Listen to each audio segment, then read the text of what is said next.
and it gets in the common attic and starts running. So it went from almost done to second alarm. And so they had us get up top, and we super crewed it. So it was us and another truck, and we had to meet in the middle and run a strip cut while we had 4 saws running at once. It was a blast. I think I cut like 10 holes that day, Wow. along with my partner and the other crew. Right. So we come off, and he's like, "So you mean to tell me you're going to give that up?" And then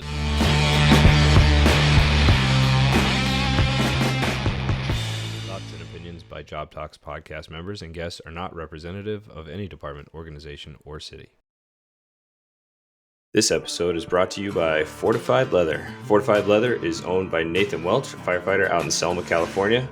I've had the opportunity over the last few weeks to get to know Nathan and learn a lot about his business, and I couldn't be happier to have him as a sponsor of the show. Fortified Leather comes from humble family beginnings when Nathan found some leatherwork and tools left over from an old relative. He was in need of a shield at the time and decided to try his hand at leatherwork, and we're certainly glad he did. Since then, Fortified Leather has grown from making that first shield to a solid business shipping quality leather-made goods all over the country. Fortified Leather makes leather suspenders, bunker belts, custom radio harnesses, glove holsters, flashlight holders, and a whole lot more. They're high quality and able to be customized, so if you're in the market, head over to fortifiedleather.com and check out our friend Nathan. Make sure to tell him that Jobtlks sent you over. Don't forget to find him on all the social media channels, give him a follow and a shout out, and let's keep supporting our firefighter and family-owned businesses. Hey, what's up, everybody? Thanks for joining us again for another episode. Appreciate you being here on a Saturday. If you've been watching the show at all this season, you'll see at the intro or some point in the show that we have the advertisement for Fortified Leather. And we're here today with Nate Welch, who is the owner of Fortified Leather. And we're gonna chat with him for a little bit and talk about how he got into it, man. So thanks for being here. Nate, thanks for coming on. I appreciate it, dude. Hey, thanks for having me. Fun fact, Nate actually didn't know he was coming on an episode until 30 seconds ago. When we communicated it, he thought we were just going to come chat about the sponsorship, and we hit him with a, hey, we're gonna have you on the episode. So we appreciate you playing along, Nate. Yeah, no problem. You just gave away our number one ploy, our sneak attack on guests, so we could get people to Hey, do you mind hopping on and just talk to us for a minute? Oh, by the way, it's for an hour and it's an episode. Well, now you know, to all you up there, if you get that email. Yeah, so my daughter might be joining us here in a minute then, because I didn't tell anybody anything. Perfect. So Nate, real quick, just want to give us a quick background about yourself and how you got into the fire service. You're so for everybody that doesn't know, Nate is a West Coaster. We don't hold that against him. We love it. So he's out in Selma, California now, but that's not where he started, right? No, so I started as an explorer with Fresno Fire, which is in California, and that's where I live now. And I thought that's where I was going to work, and life took me a different direction. I graduated the fire academy in 2010, and then got a volunteer job with Fresno County Fire, and worked there for about 3 years, and then got hired on full time with the state as a seasonal firefighter. And when I say the state, CalFire or CDF is what a lot of people know it as, California Department of Forestry and Fire Protection. I worked there until about 2021. And that's when I decided to leave, and I got hired with Selma, which is about a half an hour south of Fresno. Awesome. And I've been there for about 2 years now, and I am now an acting captain there. That's awesome. Can you tell us a little bit about CalFire? What do you guys run? So I know CalFire does obviously like the forestry, but they also have like urban and suburban interface kind of stuff, right? Yeah. So it's extremely diverse. So it depends on where you're at. So it's the state's fire department. So it's all the way from end to end. I'm a little rusty on my stats, but it's over 20 units. So I worked in Fresno Kings unit and I worked in San Luis Obispo unit. So I could go from one station, which would be, for example, Shaver Lake, all the way to Kalinga, and it could take me 4 hours to get from one fire station to another fire station, and there'd be 20 or 30 in between there. That's and great. if you could work on the state side, or a lot of times, almost not every unit, but most units have county contracts. So someone can go to the state and say, we can't quite afford good fire protection, but can we pay you and you take care of it? So you could work So on... it's like subsidized almost. Yeah. And so your patch on your t-shirt, on your uniform can be the same, but your job description can look way different. I could be working on a helicopter, and then my coworker can work on a ladder truck on a 105-foot aerial, but you go, oh, you guys are the same? Yeah, sort of. And one guy could have never been to a structure fire in his whole career. So that's super cool because we don't have anything like that out here in the East Coast. The the closest equivalent would probably be like the state police, where they run the whole state, but they don't do like county contracts or anything that I'm aware of, or things like that. When you get into that, is there like a bid system so that you can bid to go to like a structural piece or bid to go to that helicopter? How does that work? It's typically on a promotion system. So in most cases, the fire service obviously takes dips in how often they're going to hire. I think right now we're in a big hiring phase right now. But I remember when I started the fire service in general, exactly, a bunch of retirers. But in general, they were on a freeze. The state didn't hire for years, and I think that was part of whenever they were changing their retirement system. But anyway, typically you start as a seasonal, and then you would do that for 3 to 5 years, and to get a promotion. And then most of the time, your promotion meant you were going to a county contract. If you promoted again, then it would be a toss-up. And sometimes it would be who has the opening.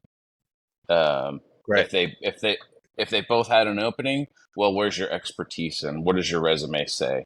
Or does your chief just to make that decision for you, or do you try to go advocate for a particular spot? Right. Yeah, it kind of depends.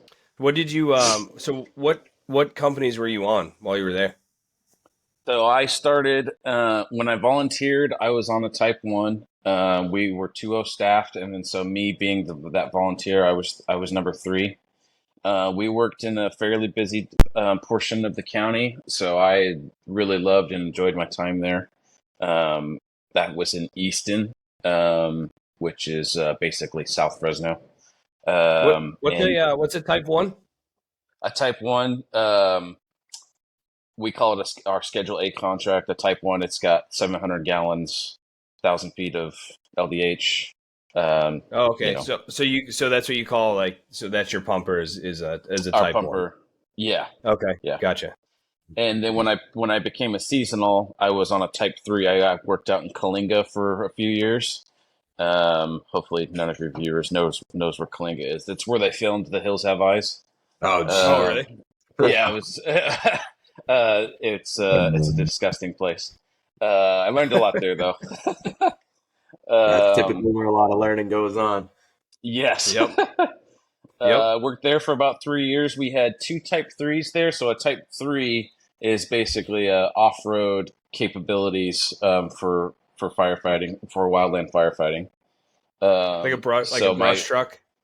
A brush truck, yeah. Okay. I guess it depends on if you said that to somebody in California though, you say brush truck, they're probably not thinking a Type 3. A brush truck would be more like a patrol, Yeah, I like getcha. a F350 or something. When I say Type 3, we're talking it's still got a 500-gallon tank, and yeah, we can still fit 4 bodies on it. Yeah. Oh, okay. Wow. Yeah. A brush truck is Yeah, so that typically would be more like 2.0 stuffed. around here. That would be so we have typically like we're running an might be an F550, but it just looks like a big F350 kind of. Still the same deal. But I know Foxborough has probably closer to what you're talking about. They have this massive. I don't know if it's an international. Big 6-wheel drive, like yeah, the whole bit with a big tank on the back. It's not, I think almost looks like almost looks kind of like a crash truck or something. You know what I mean? Like a big robotic, big wheeled thing with. It's big. It's a big truck. We had a big brush fire out in Stoughton, and we needed more brush trucks and more water because it was a barn that was like way out on a road in the woods, and this kid, I think he pulled his car in there, and his car caught on fire. Oh, and no. it burned the whole fucking barn down, man. It was like we were going out in the woods for a brush fire, and we're like looking up at like 60-foot flames. They're like, what is going on? Yeah. We had to come in for some reinforcements because we were having trouble getting water. So that was an interesting one. Yeah. My first job, we did like small brush fires, like not California brush fires, not anything like what Johnny just said, like, like an acre, 2 acres of actual just like brush burning. But that's not something that my new job I deal with at all. So I have like no skills at all when it comes to brush fire, other than I know to push it back into itself, right? Yeah. Yeah. What did you we'll catch us an occasional mulch fire maybe somewhere. yeah. Well, you've heard the story with Barry with the extinguisher on our mulch fire. We had a mulch fire. We just used the water can on it. Yeah. And Barry didn't realize that you refill the water cans yourself, and he was like, "So, what do we do? Take this to tech services? They give us a new one? Like, how does this work?" Yeah. He loves that story, so he's gonna be really excited when it comes out on here. That's funny. Yeah. So you saw a lot of work. You saw a lot of work up there. Yeah, I did. There was plenty of out of county assignments. Does everybody understand what I mean when I say that? No, I don't. Okay. So if because you're the state's fire department, a wildland fire can break out hours away from you. And so like every morning would consist of morning staffing. So which was your time to go out in the morning and print out the weather of what was the day going to look like. And then you would have your fire indices, which are basically describes if you had a fire burning today in your area, what's it going to look like? What are the flame lengths going to be, etc. And you would listen to that report, and then they would tell you the strike team and who was on it. So you would have to write down if your unit was on the strike team list. And so they could do a tone out, a few hours later for a strike team. Hey, you're going up north for 4 hours. There's a wildland fire burning, and it's 50,000 acres already. Oh, geez. Okay. And then you head up and you meet up with your strike team leader, and you guys take off, and you could be gone for months at a time. Just wanted to let you guys know that we decided to create a Patreon account as well. Unfortunately, producing this podcast isn't free as much as we love doing it. Between the equipment, the software, and all the editing stuff, it costs money. We want to be around for the long haul, and we want to be able to provide you with good quality episodes and eventually hands-on training. To do that, unfortunately, we need to bring money in. So we have our Patreon account. You can go to patreon.com/Jobtlks. That's patreon.com/JOBTLKS. We have 2-tier subscriptions. The first tier is $1 a month, basically just letting us know that you support what we're doing, and we really appreciate that. In exchange, we're going to give you 10% off any classes or lectures that we do in the future. We have another tier for $2.50 a month.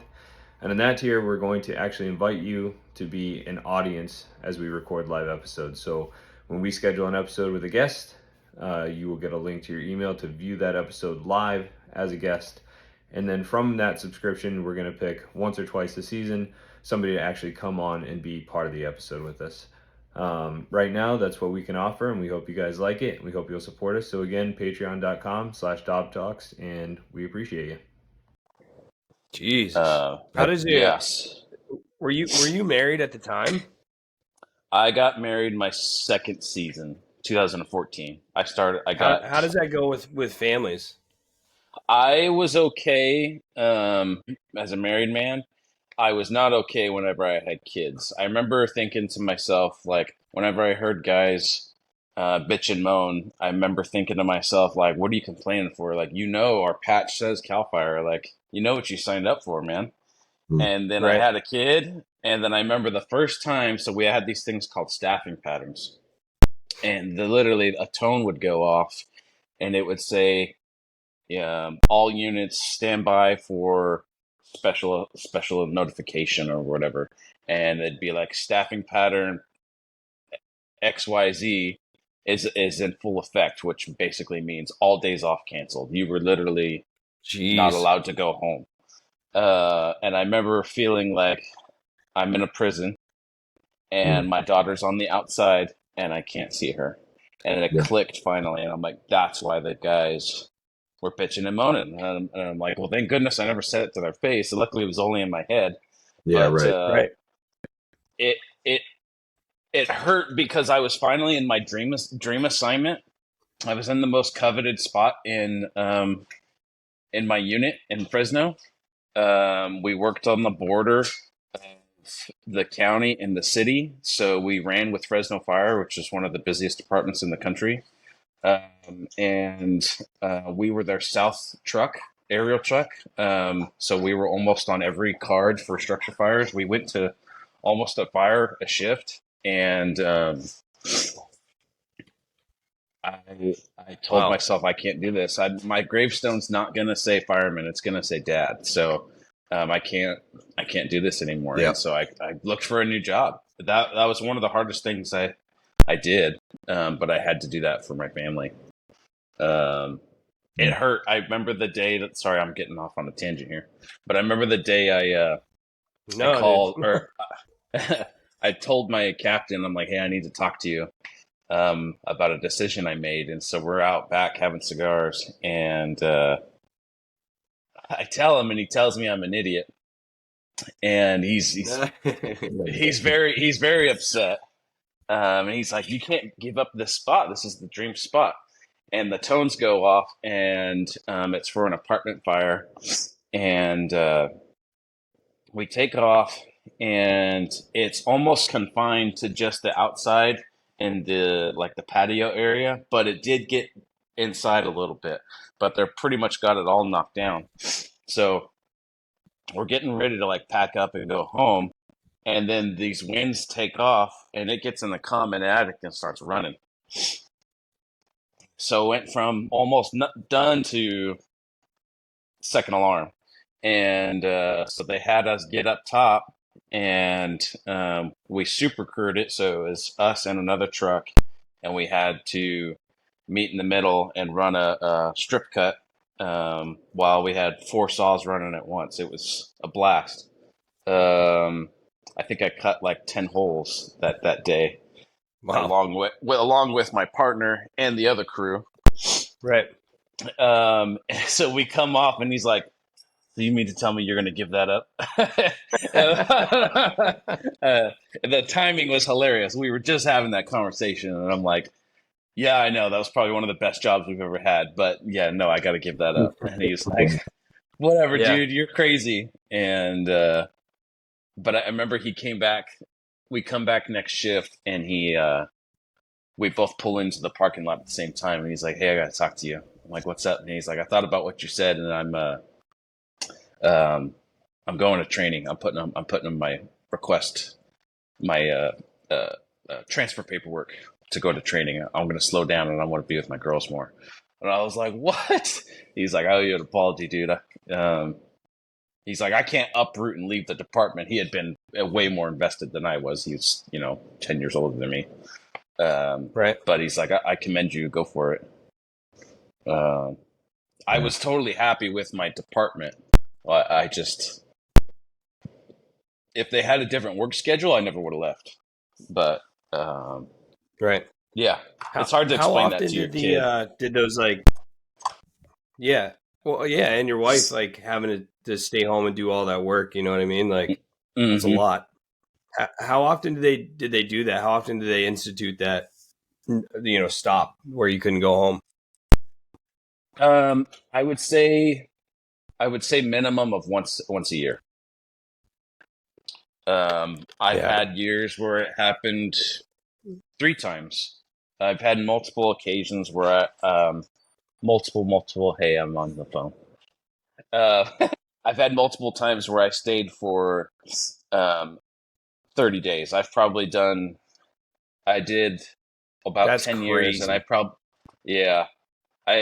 did about 10 years, and I did a minimum of I'll say 7 to 10 30-day stints. Wow. One of them, Wow. I went home on day 44. I went home on day 44 only because I had to go to the hospital because I got hurt on a fire. And I got hurt, had staples in my head, and got a phone call from a bigger chief, a division or deputy chief, division chief, and he said, "Hey, we just got a contract for a helicopter, and your battalion chief and captains recommended you for it. Do you want to go and come back to work?" He goes, he's like, "But I heard you're injured," and I'm like, "No, I'm not injured." And he's like, "I heard you were injured." I'm like, "No, I'm not injured." And he's like, "What?" And I'm like, "I'm fine. When do you want me to be there?" And I remember going to the workers' comp doctor, and I'm like, "Dude, you got to take these staples out of my head right now." And he's like, "No, I can't do that." And I'm like, "Look, I'm going to be on a helicopter." He's like, "A helicopter for firefighting?" And I'm like, he's like, "You literally fly in with the helicopter." And I'm like, "Yeah." He's like, "That sounds awesome." Turn around and starts yanking these staples out of my head. But anyway, awesome.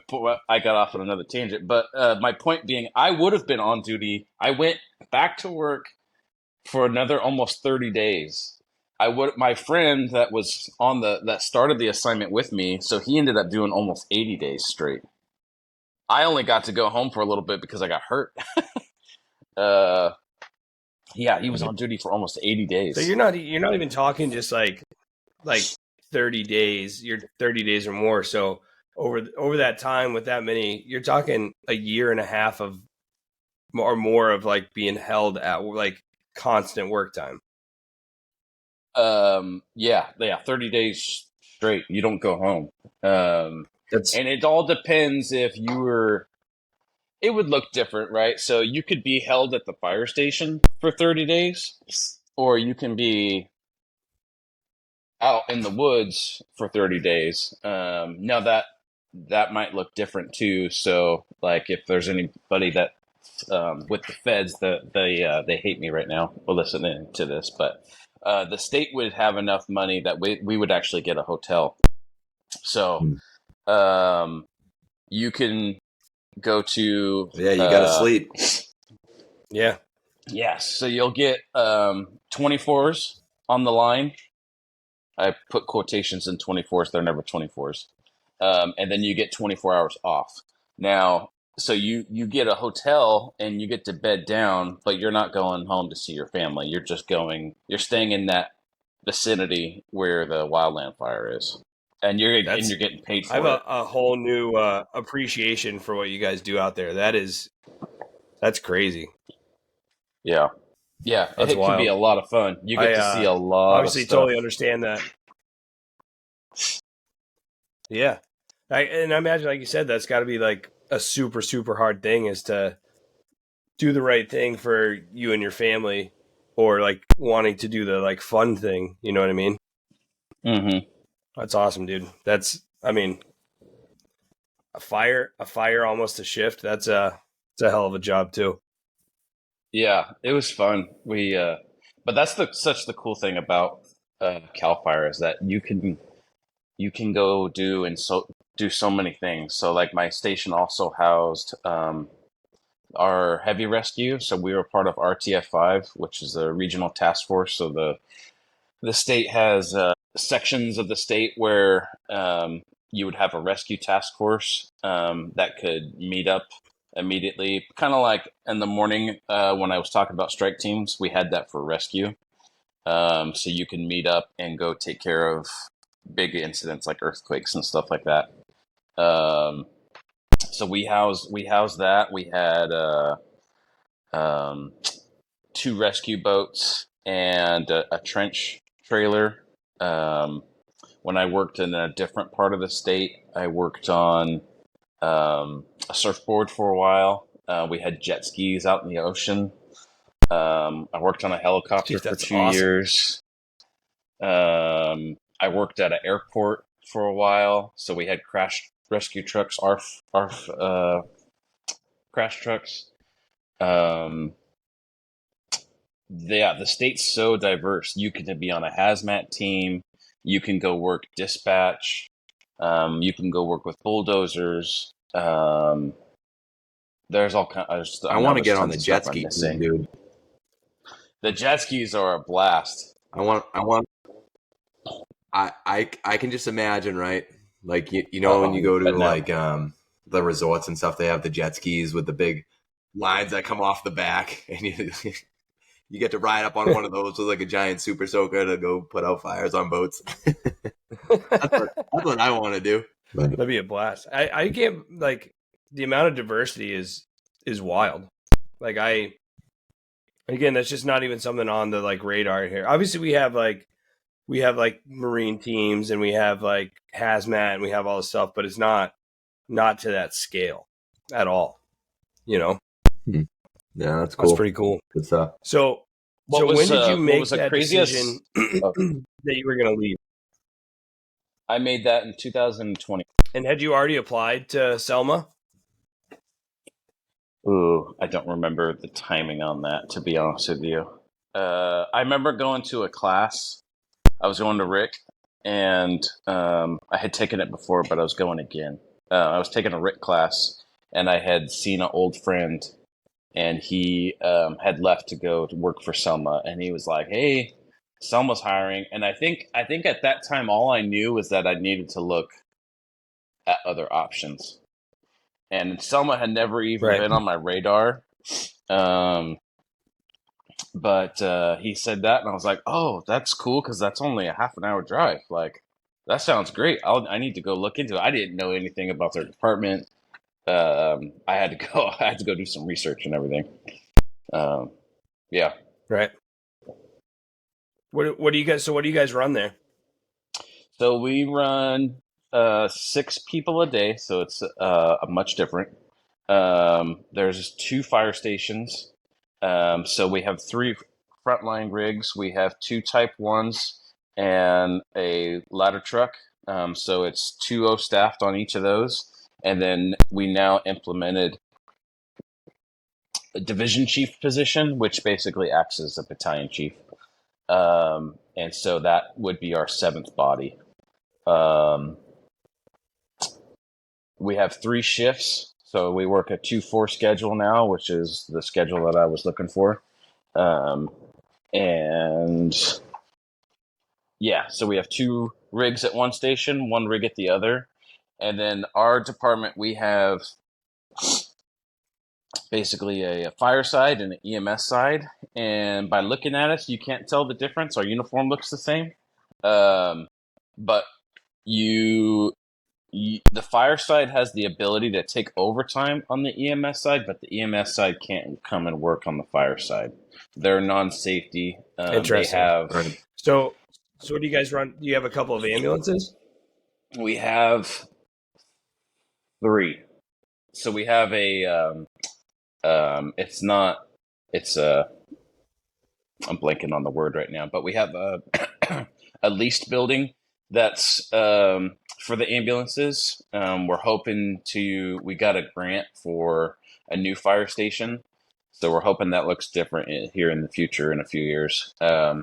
but they have 2 ambulances that run out of there, and then one that runs with out of the fire station that has only 1 fire rig out of it. So they split that. Okay. And so that's similar to my first department. We ran six on a shift, and so our captain was the shift commander. Is that the same for you guys? So we have 2. So 1 captain at one station and 1 at the other station. Or in my So case, your captains are, I think, more like lieutenants for us. Then you guys have lieutenants? Yeah, we do not. Oh, you do. We Oh, no, you don't have no. lieutenants. Okay, so yeah, I think it sounds like your captains are like our lieutenants, and then your division chief would be like our captains in a department like that. Okay, I think so. That's how I understand it. Yeah. Yeah. Yeah. And it's different. So like like where I am now in the city, we have lieutenants and captains, and both of those ride the truck still. And then our chiefs oversee like the actual division, just because it's a little bit bigger. But my old department, Yeah. they had a lieutenant on the south side on an engine, and then the captain that oversaw the whole shift. Okay. Yeah. But the captain didn't ride on the rig? So No. not in my old department. In the city they do, but what about for you guys, Johnny? Yeah, no. So we're set up like your old department where we got a lieutenant on each truck, on each engine. We're working on getting a lieutenant for the ladder too. Once that's fully staffed, and then we have our captains that run the shift, which may change in the sort of near future. We may move up to deputy chiefs that'll be running the shifts, and captains will get back on the trucks. But as of right now, that's like a ways away. So. Got it. Yeah, as of right now, our captain, all of our captains are on the rigs. Yeah. Okay. Yeah. That's kind of similar. I think like New Jersey does that too, right? New Jersey doesn't have lieutenants; they're captains. Yeah, we've run into a bunch of people who run it essentially like that. I don't remember exactly where, but from talking to guys throughout the years, that's like a very common setup. Yeah. How do you like the so the Northeast is one of the last holdouts in the country as far as the 42-hour work week schedule. So we don't do the 56-hour work week schedule. How do you like that? Before I worked either a 3 on 4 off or a 2 on 2 off with a Kelly. So compared to those two, the 2 on 4 off is awesome. You can come back a little sleepy, but so that first day sometimes is mildly shot. But yeah, I love it. 4 days off is a long time. Yeah, that's what. So we get my department. We do 1 on 2 off, 1 on 4 off. This is our schedule. Yeah. And mine's a little bit different. We do 1 on, 1 off, 1 on, 5 off. Okay. Which is my old department did that one too. Yeah. I think it's cool just seeing how things work in different parts of the country. You know? Yeah. Yeah, it allows for a lot of leather to get done really quickly too for short lead times. Yeah, dude. Absolutely. Yeah. So that's a perfect segue. So tell us when you decided to get into the leather business. Obviously, we've talked to you a little bit and have the idea, but give us the story. So I remember when I got hired on as a volunteer, and seeing everybody with their radio straps and stuff. There was a handful of guys that had started to get some custom stuff, and I thought that looked really cool. And I always thought, man, I think one day I would like to get into that. And the idea never really took off anywhere because I was so focused on trying to get a full-time job. And I got hired, and then I got promoted, and so I knew then I was going to a county contract, so I was going back to the structure side. And I knew that because of that, I was going to have to get a new shield for my helmet. And long story short, I was helping my father-in-law clean out his garage.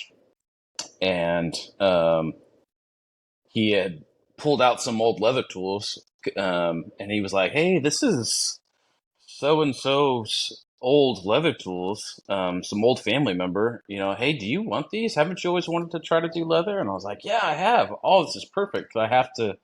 I was either going to go online and buy a shield, or screw it, I'll make it now." And I'm like, this will be a fun little project, a little congratulations to me for promoting. And so I started doing it at the fire station and making it, in the late hours when all the, chores are done. And I had a couple people walk by, "Hey, what are you doing?" And I'm like, "Oh, I'm making a shield." And they're like, "Hey, man, that doesn't look half bad. Why don't you, can I give you $100 and you make me one too?" I'm like, "Oh, $100. Okay, man. I think that'll pay for all my tools that I had to buy." And Right. but now I've found some new tools I want to buy, and then it just kept going and kept going, and yeah. And then my wife wasn't working anymore, so I needed to pick up more overtime shifts. But then now I'm really away from home a lot, and then the business took off so much that I quit taking overtime, and now I can just make all my money at home. And now I get to sleep in my own bed and see my family, etc. And yeah, then it developed in what it is to today. That's awesome. What do you what are you putting out the door for like orders like in a typical month? How many? Yeah, roughly. Oh, that's a good question. I would have to look. If I had to guess, maybe one a day, two a day, one or two a day. That's awesome, dude. Yeah, that's a guess. That's awesome. And you do all the leather work. Does your family help out at all? No. In the beginning, my wife did a couple of things, and then shortly after we had a kid, and it wasn't realistic to have her in here anymore. I take that back. She does the taxes because Lord knows I should not be on the computer trying to figure that stuff out. So she does taxes. I do everything else. I'm with you, man. Yeah. I hate computers. Yeah, I was gonna say that probably makes three of us. Yeah. Did I lose you? Yeah, that's awesome. And what do you? Oh, there you are. So you started off with the shield, and then what'd you like? What's that? I thought I lost you, but you came back. So you started off with like making a shield, and then what did it evolve into? Like, what'd you do next, and like, what do you make now? I think it was either a radio strap or an axe belt, one of the two. I think it was an axe belt.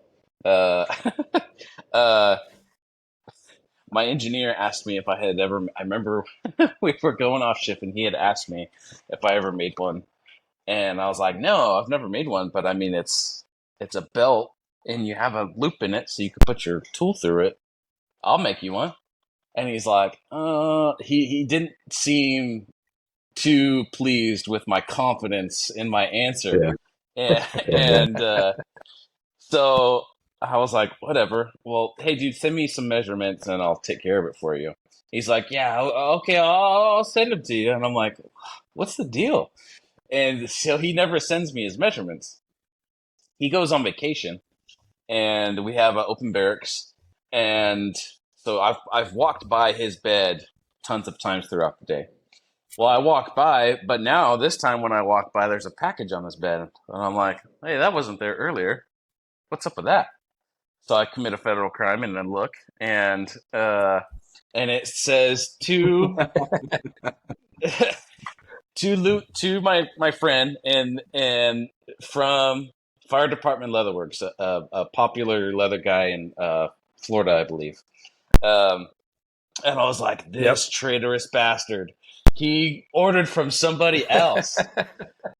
And I made sure that he didn't forget it. I may or may not have opened it and taken some pictures in the nude, breaking in his leather for him and sending it to him.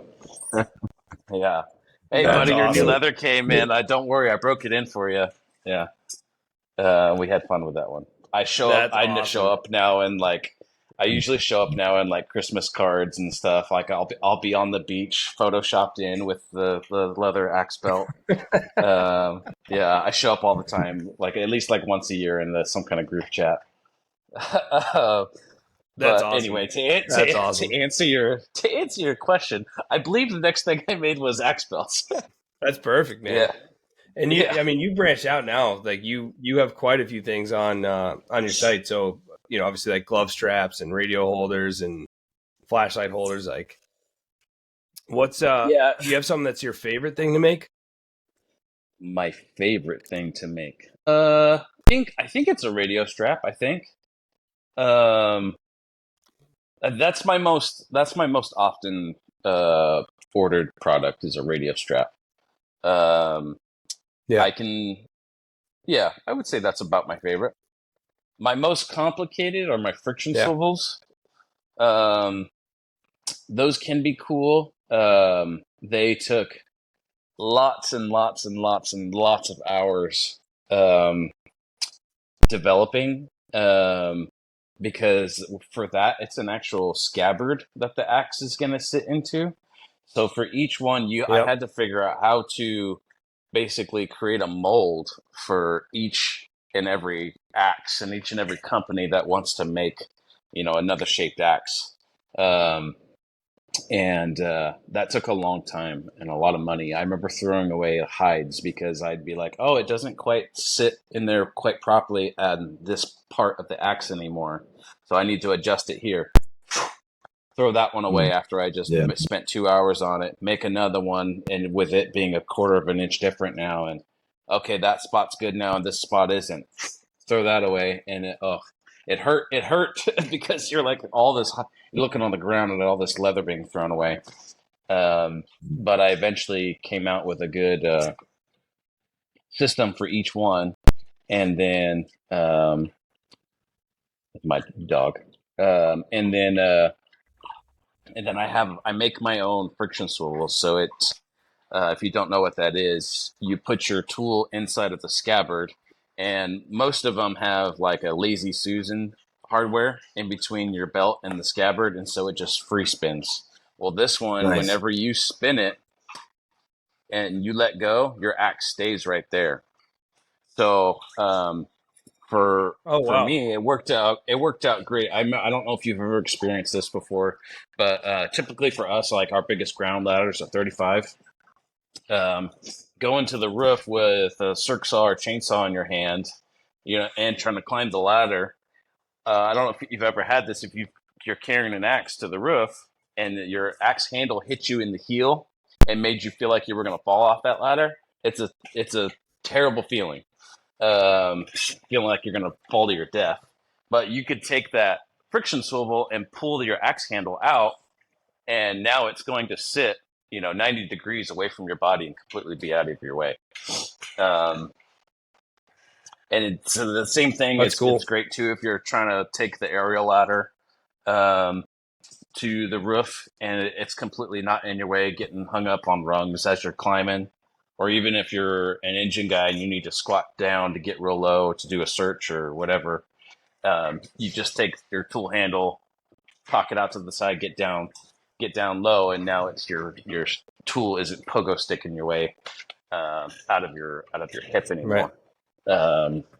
So that's actually another, I think, West Coast thing is we don't see a lot of axe belts here in New England. Yeah, it's kind of an old school thing here now. Yeah. Most of the tools are carried in the hand here. Yeah, see, if you're going to the roof and you're not taking that with you, you're getting screamed at. Like, why would you not take something as a backup for your power tool shutting down? Yeah. Right. Yeah. Axes don't need batteries or gasoline. Just a little elbow grease. Yeah, right. Yeah. Just a little bit of cardio, a bit of extra cardio that you should be working on your off days. Yep. Yeah, right. Absolutely. Hey, jiu-jitsu? Does anybody ever send you like their own hides that they want you to work with? No, I've had some requests, but I've never had anybody send me their own. And then like Will has been like planning on diving off of a tree and tackling a deer to the ground, and giving it the rear naked choke, and This is true. until it's departed this world. And we were talking about maybe holding on to the leather and getting it worked on, and then having our own custom deer line through Fortified Leather. That would be really Hell cool. yeah. Fortified Heritage Edition. Be the Heritage Fortified Heritage Yes. Edition. Heritage Whitetail. Love it, dude. That's So, funny. that'd be awesome, actually. Yeah, I have a head and a cape in my freezer right now that I'm Oh, do you? I'm meaning on Euroing it out eventually, but I was like, I don't know if the cape's going to be any good by the time I get to it, but I kept it just in case, because I was like, man, it'd be cool to like turn this into a piece of leather and then make something out of it. But that's like my tiny brain at work doing things that I don't have time for. It's like That's like wanting to do everything. You know what I mean? And like you said, just like, and then you get there and you're like, I want to, I can't. Yeah, no, it'd just be a huge undertaking, but it'd be cool. Yeah. Well, on that note, I don't know if you asked me anything. I lost you for a minute. Nope. Yeah, we saw that the feed went down for a second. No, we were just talking about Okay. Johnny's got a head and a cape of a deer in his freezer, and he wants to make some leather with it. Oh, yeah, that'd be cool. Yeah, like I said, that's my tiny brain at work. So we had put out a thing for we basically just kind of roped you into a lot of stuff here, Nate, is what I'm realizing. But we put out a thing on our Instagram saying that we were looking for sponsors, and you were gracious enough to respond. And initially, you thought it was just for sending a couple of goods out for kind of a raffle or whatever. And we talked and said, hey, we're looking for a little bit more, and you signed on with us, which was really awesome, and we really appreciate that. And as part of that, you sent us a bunch of stuff. The shirt Johnny's wearing, his radio harness. I have a My Gear now, a glove strap, the quick snap, and we had some extra stuff. And we thought the best thing that we could do with this to get it out to some local firehouses and get your stuff in there, and hopefully kind of be some word of mouth advertising, is give some of it away. So I thought maybe cool. If you're cool with it, we could do that right now. We have 4 pieces. So we have 2 flashlight holders. So these are downlight holders. They're meant to hold the flashlight upside down on your gear. And then we have your glove strap. I really like this. So I took one of the long ones. And it is more out of the way of like putting where I clip it on my gear. It's a little bit more out of the way of putting my SCBA on. So I really like it. And then we have a box light holder. So anybody that still runs a box light, this thing's pretty slick. The other one you gave me, so a lot of guys don't carry them around here anymore. But the other one that you gave me, I gave to one of the guys I work with who does carry a box light. So we thought it'd be good to give these away, and we're going to give them away to some of our Patreon subscribers as like a thank you for helping fund us. So I'm going to do a random number generator here, and give me 1 second. I'll figure this out. All right. So first thing we're going to give away is the black flashlight holder. So I'm going to do a random number generator here. Number 4. Number 4 is Flintstone. So Flintstone, Patreon subscriber, we're going to give that out to you. I'll reach out to him after we do this. Next. Do this next one. So we're going to give away the other flashlight holder that's natural leather. And that's going to go to Jay Shanahan. Jay Shanahan, give that. I'll reach out to all these guys on Patreon when we're off of here. And then let's see. So for a glove holder, we're going to do Larry Machado. Oh, nice. You. Easton Fire, man. And then for our last one, for our box light holder, we're going to do 6, Craig Blake. So Craig Blake, I'll reach out to all these guys on our Patreon. So just as a first off, thank you for sending us all this stuff. It's no problem. Super well made, and I have it on my gear now. I know Johnny's running the radio strap. Barry's running some of it. It's good stuff. We really like it, and we thought, like I said, the best way to get this in some of the local firehouses up here, so people could see, would be to give it away to some guys in different departments. So we're gonna do that, and I appreciate it. Yeah, I'm running that quick release that you gave me too, Nate. And that thing's slick, man. I like the mask right on that, right out of the way. It's awesome, man. It's right there when I need it. Just drops and you're good to go. It's not dangling when I'm walking around anymore. It's perfect, man. That thing's awesome. I think there are a lot of people that. By the way, I apologize for my voice this whole episode. I've been getting over the plague. If you couldn't tell, it's been pissing me off this whole time. So I'll take the. At least I'm not talking like this today. Yeah, no good. I think that there are a lot of products out there like people make for different things, but I really love just the kind of the old school stuff, like just the leather flashlight holder, a quick connect, the glove strap. It's good stuff. So we appreciate it, and we really appreciate you coming on. Although you apparently didn't really have a choice because we kind of roped you into being here. But we appreciate it, man. I honestly, like, I'd love to get more guys from out west to talk, because it's so different from up here. Like, the terminology is different. How you guys structure things are different. It's really, really cool for us to listen to and hear about. So I appreciate you coming on, man. Yeah, no problem. Going out, you have anything you want to say to people other than check out Fortified Leather? No, I think that's about it. Yeah. Awesome. So you can check out Nate on Instagram, Fortified Leather, fortifiedleather.com. We'll continue posting stuff on our social media, so you can go through the links and stuff there, and give some small business, some firefighter owned and family owned businesses your money. Do it. Give them your money. Do it. All right, guys. Well, thank you for coming on. And this is actually the last episode before the holidays. So thanks for everything through this fall. And we'll catch you guys after the holidays. Hope you have a safe, happy holiday season. And we look forward to more. Nate, it was good to catch Johnny? up. All right. Appreciate you. Yeah, you too. Jobtlks. Yeah, Merry Christmas, guys. Merry Christmas. Merry Christmas, guys.